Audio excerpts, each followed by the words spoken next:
Bonjour, bienvenue pour les nouveaux et bon retour pour les autres. A comme association, la pâle lumière des ténèbres, chapitre 10. Tiens, gronde le démon, amusé. C'est du moins la façon dont j'interprétais son petit sourire en coin. Un autre sorcier? Tu n'as pas fui avec tes compagnons? Alors c'est pour toi qu'ils m'ont appelé. Si je n'étais pas déjà mort de trouille, le fait qu'il s'adresse directement à moi aurait achevé de me terroriser. On se connaît? Je lance d'une voix qui, étonnamment, parvient à ne pas basculer dans les aigus. Le démon ne s'attendait apparemment pas à ce que je réponde. Il marqua sa surprise. Je ne crois pas. Pourquoi? Généralement, on tutoie les gens qu'on connaît, je continue bravement. Ou alors, on est un garçon mal élevé. Il éclate franchement de rire. Enfin, il réitère le truc de tout à l'heure, genre tigre qui aurait bouffé du lion. Vous ne doutez décidément de rien, vous, les humains. Un qui me menace, un autre qui m'insulte. N'avez donc pas peur de la mort. Vous me voyez là ou c'est un vous général? Peu importe, insolent cloportre.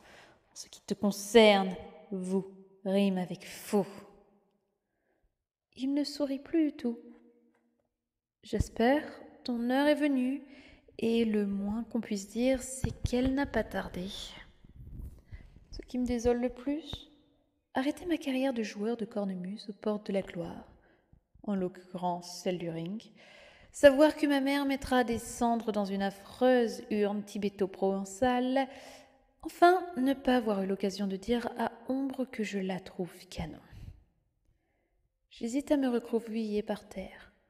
La mort est peut-être moins douloureuse quand on ferme les yeux. Mais finalement, je décide de l'accueillir debout et en face. Je dois bien ça à Walter, le seul qui ait vraiment cru en moi. Même s'il a eu tort, comme les événements sont en train de le prouver. Le démon s'approche de mon pentacle et tend dans ma direction ce qui ressemble à une main. Il se heurte à ma barrière unique. Je me crispe, dans l'attente de l'inévitable explosion qui, curieusement, ne se produit pas. Au contraire, la barrière résiste. Le démon lâche un grognement étonné. Il pose sa main contre la paroi translucide et pousse plus fort. Rien. Il est sacrément surpris, je le vois bien. On dirait que tu es plus doué que tes petits camarades, reconnaît-il. Logique, autrement il n'aurait pas eu la bonne idée de m'appeler à la rescousse. Il prend son élan et se jette contre le pentacle. J'entends un grand BAM et je vois des flammes lécher la barrière, qui reste intacte. Pas mal, dit-il encore. Pas mal du tout. Tu as de la chance que je ne sois pas ici celui que je suis là-bas. Il fait le tour du pentacle, sans doute à la recherche d'une faille. Je ne le quitte pas des yeux. Est-ce qu'il joue avec moi comme le chat avec une souris? Je n'ose envisager l'autre hypothèse. Pourtant, de plus en plus probable, et si mes sortilèges fonctionnaient? Je tire de cet espoir la force de me redresser et de toiser mon adversaire. Quelles sont vos attentions? Je dis poliment. Inutile de l'énerver. Puisque vous semblez dans l'incapacité de m'atteindre. Je n'ai pas dit mon dernier mot, murmure le démon, en posant sur moi ses yeux de braise. Vous pourriez laisser tomber et aller vous amuser ailleurs, je propose lâchement, en le regrettant aussitôt. Nul doute qu'il trouverait en effet dehors une foule de victimes impuissantes, tourmentées. L'idée fait aussitôt son chemin dans son esprit ténébreux. Pourquoi pas? Après tout, je perds mon temps ici avec toi alors qu'un troupeau entier de tes semblables m'attend dehors. Et voilà. Bravo, j'espère. Tu es content de toi? Sauver ta peau en sacrifiant celle des autres. Si Walter était là, il aurait eu une attaque. Quant à Ombre, je vois d'ici son air dégoûté. Il faut que je corrige le tir. Je sors de ma poche ma carte d'agent et je la brandis. Dès que tu auras le dos tourné, j'appellerai mes collègues de l'association et ils te traqueront jusqu'à te renvoyer dans les enfers qui t'ont vu naître. Je clame, avec une grandiloquence destinée à me rassurer autant qu'à ramener son attention vers moi. J'y réussis au-delà de mes espérances. Le démon se retourne d'un bloc et me fixe avec son regard brûlant. Tiens, siffle-t-il, l'association. Tu as gagné, pauvre inconscient. Je vais d'abord m'occuper de toi, pour faire bonne mesure. Vous continuez à me tutoyer. Il lance un coup de poing rageur contre mon pentacle. Tu entends ce que je te dis? Je vais te broyer, te déchiqueter, te réduire en bouillie. Et toi, tu t'inquiètes d'un tu. Du coup, je réponds du tac au tac. Je n'y peux rien, ce tu me tue. Tu as tort, tu sais, de me provoquer. Être tué n'est pas la pire façon de mourir. Je connais 1000 façons d'infliger la souffrance. Je vous crois sur parole. Dites, à propos de soufre et de rance, vous pourriez vous éloigner de la paroi, s'il vous plaît? Elle ne protège pas des odeurs et la vôtre est carrément insoutenable. Ça, avec un peu de chance, il me tuera d'un coup. Les 2 points rouges qui lui servent Dieu rétrécissent encore. Avec mes jeux de mots pourris, je me suis encore attiré un ennemi mortel. Mortel, celui-là. Le démon recule de quelques pas. Je m'attends à ce qu'il essaie de fracasser le pentacle et je me contracte dans l'attente du choc. Mais non, il se contente de faire de grands gestes avec les bras et de psalmodier une incantation dans une langue que je ne parviens pas à identifier. Incroyable, il prépare un sort. C'est la première fois que j'assiste à un rituel de magie démoniaque et je ne peux m'empêcher, malgré les circonstances, d'être curieux. À mon avis, il n'y a pas beaucoup d'humains qui, comme moi, ont eu la chance de voir ça, ou la malchance. Ça dépend si on a une nature plutôt optimiste ou alors franchement pessimiste. C'est la fameuse histoire de la bouteille à moitié vide ou à moitié pleine. À force d'incantation, le démon parvint à rassembler dans la paume de sa main un petit tas de magma rougeoyant qu'il jette dans ma direction. La substance en fusion s'écrase contre le pentacle et dégouline le long du champ de force. Je suis peut-être en train de devenir fou, mais il me semble entendre les runes se plaindre. Une deuxième boule magmatique vient rejoindre la première. Les barrières ondulent, mais ne plient pas. Par les feux de l'enfer. Et c'est le cas de le dire, encore quelques projections du même genre et je pourrais dire adieu à mon pentacle. J'essaie de vider mon esprit, d'oublier les projectiles venus d'une autre dimension qui attaque insidieusement ma pauvre magie d'homme. Je repasse dans ma tête les chapitres de mes quelques livres consacrés aux démons, à la recherche d'un élément qui pourrait m'aider. Vite, l'invocation d'un démon n'a rien à voir avec la soumission d'un troll. Tuer l'invocateur ne règle pas le problème. La preuve... Par contre... Un démon devient libre de ses actes quand il parvient à se libérer de celui qui l'a invoqué. C'est ce qui s'est passé. Mais s'émanciper d'un sort d'appel ne veut pas forcément dire l'annuler. La plupart du temps, le sort lancé existe toujours. Il flotte quelque part dans les limbes, il erre sans attache. Il me suffirait donc de reprendre le contrôle du sortilège, désemparé, pour terminer de lier le démon. Évident. Tu parles... Autant essayer de monter sur le dos d'un mustang shooté au maïs transgénique. Une autre boule de magma ébranle la structure de mon pentacle. Les runes morphent un maximum.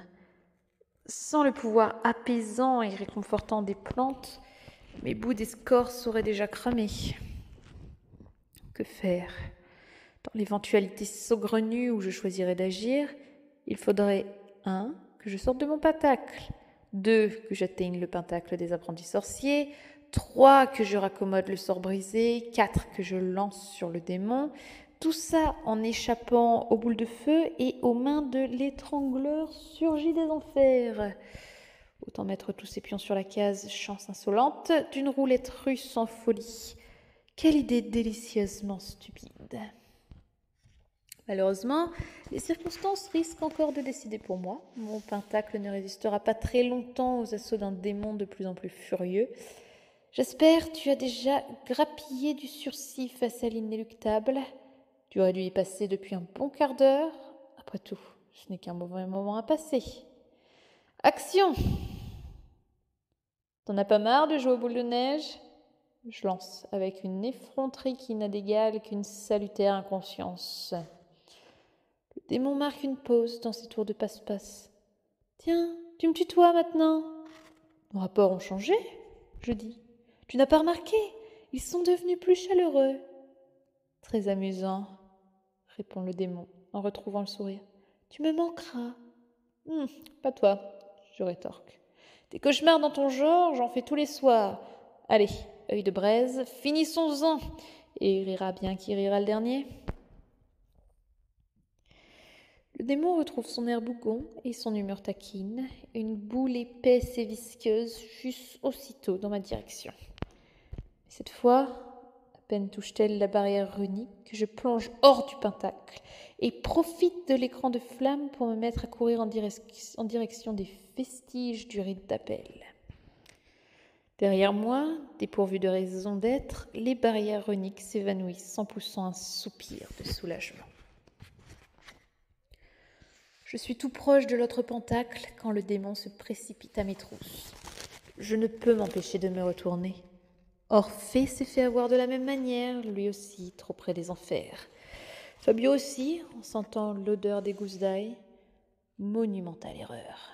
Parce que du coup, je me prends les pieds dans le cadavre du sorcier et je m'étale douloureusement sur le sol poisseux de sang. Pas le temps de me relever, le démon est déjà là. C'était courageux, mais voué à l'échec. Tu crois que je t'aurais laissé le temps d'élaborer une autre protection? Il se tient debout, au-dessus de moi, les mains sur les hanches, visiblement décidé à prendre son temps.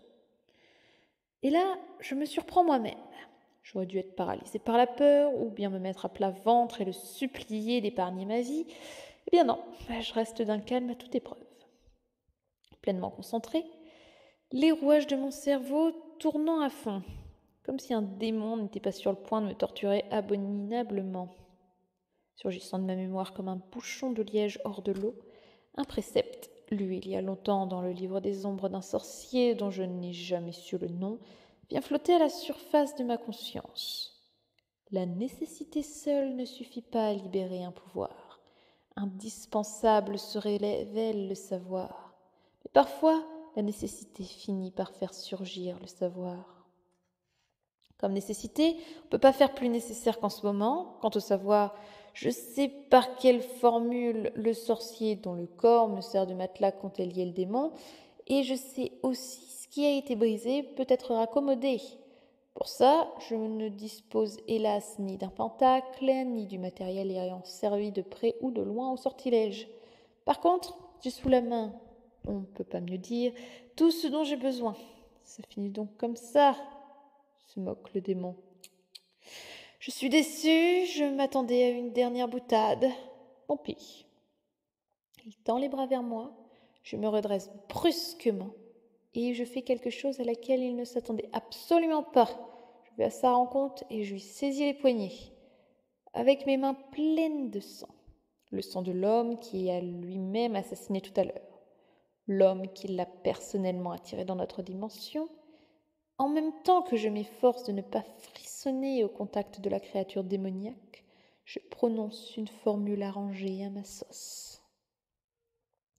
Sambadatas ni massif, kastashmas, ivansteinstashta. Martenen yatye utulie a yatye newtanin silumelo kana kenvanya. Par le sort qui t'a appelé et qui te lie désormais à moi, je t'ordonne de foutre le camp. Je suis trop épuisée nerveusement pour m'amuser avec les ordres et désirs de l'autre illuminé. Pour ce que ça lui a servi d'ailleurs. Je vois la stupéfaction se dessiner sur le visage du démon. Moi qui pensais jusque-là que l'elfique était une langue toute de beauté et de douceur, je suis obligée de réviser mon jugement, parce que le démon auquel je m'accroche toujours, des cloques commencent d'ailleurs à faire leur apparition sur mes mains, semble en proie à la terreur. À mon avis, ces semblables ont eu affaire aux elfes dans le temps ancien, et ils n'en ont pas gardé un bon souvenir. Le démon me dévisage, je lis dans l'éclat de ses prunelles un mélange de reproche et d'effroi. Puis il baisse la tête, gémit et commence à se dissoudre. J'attends pour crier victoire qu'il perde encore un peu de substance. Victoire! Ma voix rebondit faiblement contre les murs de l'usine, sans chercher à calmer les tremblements qui s'emparent de mes membres. Je me laisse retomber en arrière, contre le corps du sorcier qui m'a, bien malgré lui, sauvé la vie. Lorsque je relève la tête, il ne reste plus du démon qu'un peu de brume, trop sombre pour appartenir à l'obscurité qui s'effiloche comme un regret jusqu'à disparaître totalement. C'est alors que j'entends une voix derrière moi. « Bravo, très impressionnant. »